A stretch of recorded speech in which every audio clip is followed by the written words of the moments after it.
I get asked a lot of questions about why most pitching development systems fail, why their kid is stalled out, son, daughter is not seeing the progress that they want. And, despite all the training information, everything it is that we have at our disposal, we're seeing players just aren't making the same progress that you'd like them to make. So, my name's Jordan. For those of you guys that don't know me, my background is in pitching development. I've worked in Major League Baseball from the big league side to the minor league side as a coordinator, affiliate coach, analyst, all these other things, as well as I've coached in college baseball for over a decade. And I work daily with pitchers, both in person and remotely. So, real quick, I want to hop into these things just to give you guys a little bit more information about what may be an issue. So, the big problem is that many pitchers work extremely hard, but they're still seeing the same frustrations, right? They're stalling on their velocity. They have recurring injuries. Their performance is all over the place. And you've seen, the graph where, velocity spikes for a short little duration and then it plateaus or starts to get worse. And the big question that everyone has is why does it happen, even when you're putting in a lot of effort? And I've even had players that I've worked with that have been doing a lot of good work, doing a lot of big things, and they're just frustrated with being stuck with where it is they're at. And we always have to look for that one little aspect to help them get over that hump. So, again, that first mistake that almost every single program is going to run into is they're training without an evaluation. So they're getting a general plan. And yes, there is a point in time for a general plan. There's not everybody who's ready for something super customized and highly individualized.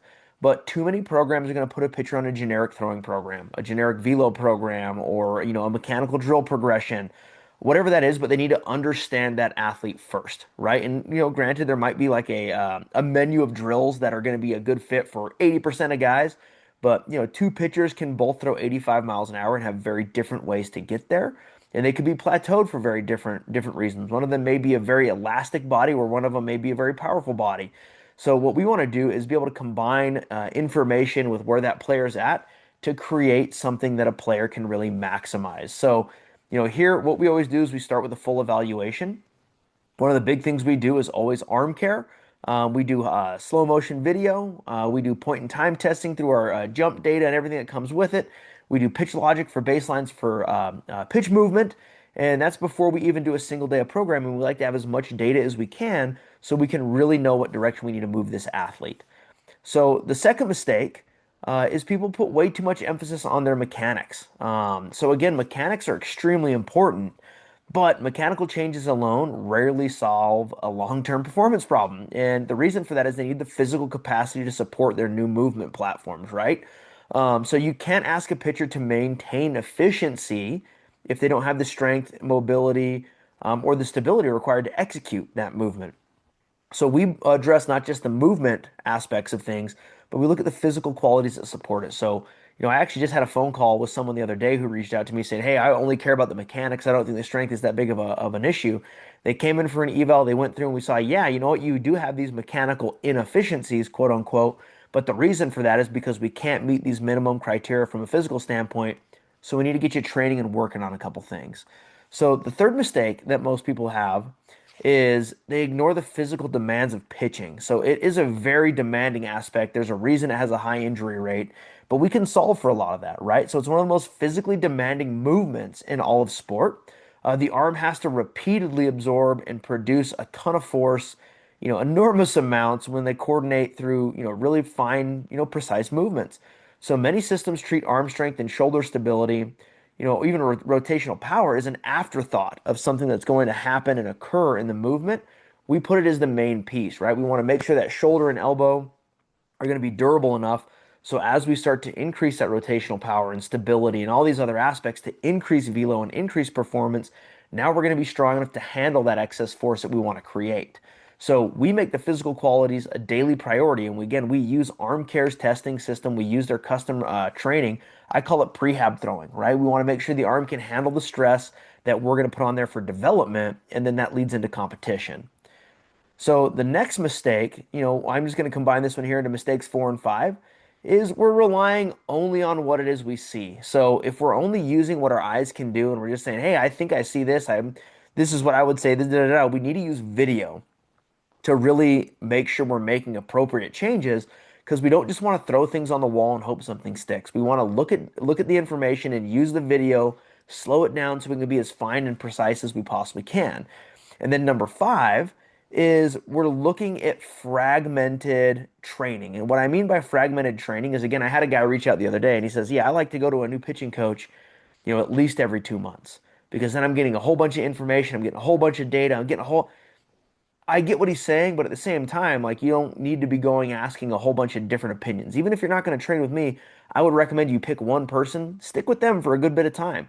Track if you're getting better, track if you're getting worse, track if you're staying the same. And if that's the case, then seek somebody else out or talk to that coach and ask them to start designing something a little more specific. Or, I've even had players go, "Hey, I feel like I'm stalled out." So we go through, we look at the data. Some of these guys are on the remote, some of them are in person, and we're able to hammer that information out and go, "You know what? You're right. We actually do need to make some adjustments." And that's the big thing too, is you don't want to just keep bouncing from coach to coach, facility to facility, practitioner to practitioner just to hopefully find something new. But you want to make sure that you're finding someone that's going to work with you. So that's my thing, is I always say we do long-term development plans. After that, we have a solution for all this. So what we do is we start with an evaluation. And then from there, we integrate strength and mechanics to help explain each other. And we like to use a ton of objective data. And then we progress as the athlete improves. So this can change from, basic mechanics plans into, more in-depth, platoon neutral splits and a whole bunch of different aspects that come with that.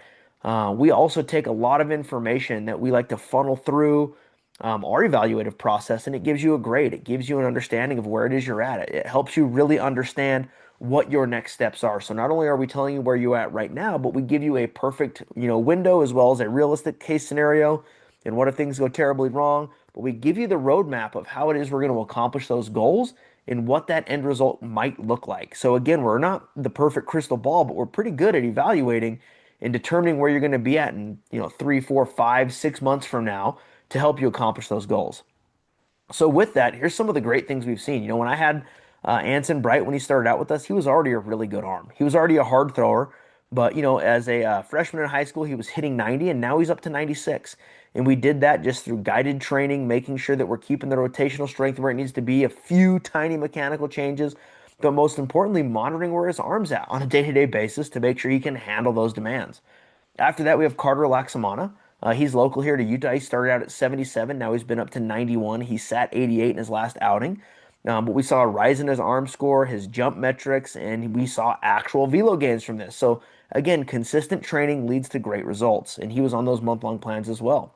And then Brody, he was a Tommy John who came and saw me, and his best velocity before was 82, and now he's up to 86. And we still haven't even maxed out on, trying to throw the ball as hard as we can yet.